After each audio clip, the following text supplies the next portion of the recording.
Hi అండి. ఇది శుక్రవారం తీసిన వీడియో. రెండో శుక్రవారం నాడు మేము వరలక్ష్మి వ్రతం చేసుకున్నాం. రెండో శుక్రవారం అంటే కొంతమంది ఇదే మూడో శుక్రవారం కూడా అనుకుంటారు. మేము రెండో శుక్రవారం కింద అనుకొని వరలక్ష్మి వ్రతం చేసుకున్నామండి. మాకు పాలవెల్లి కూడా ఆనవాయింది అండి. పాలవెల్లికి అన్నీ కట్టేస్తాము. కొంతమందికి వినాయక చవితికే ఉంటుంది ఆనవాయి. మాకు వరలక్ష్మీదేవి పూజలకు కూడా పాలవెల్లి కడతారేంటండి.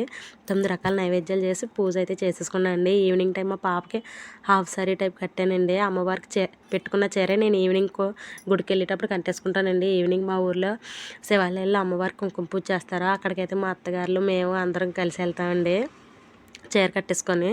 అమ్మవారిని అయ్యవారిని అయితే చాలా బాగా అలంకరిస్తారండి. టైం కూడా లేట్ అయిపోద్ది, 9 అయిపోద్దండి.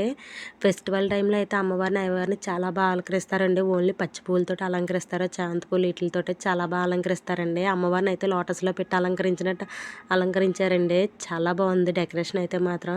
మా పాపకి ఇంక అప్పటికే చిరాకు వచ్చేసి అప్పుడే సంకెక్కేసిందండి. లాస్ట్లో చందేవుడి గుడికి వెళ్ళాం. ఇదే వేణుగోపాల స్వామి గుడి అంటారు. అప్పటికి మా అమ్మాయి డ్రెస్ చేంజ్ చేసింది. ఇంటికి వెళ్ళి డ్రెస్ చేంజ్ తీసుకొచ్చి అప్పుడు చందేవుడి గుడికి వెళ్ళామండి. అప్పుడు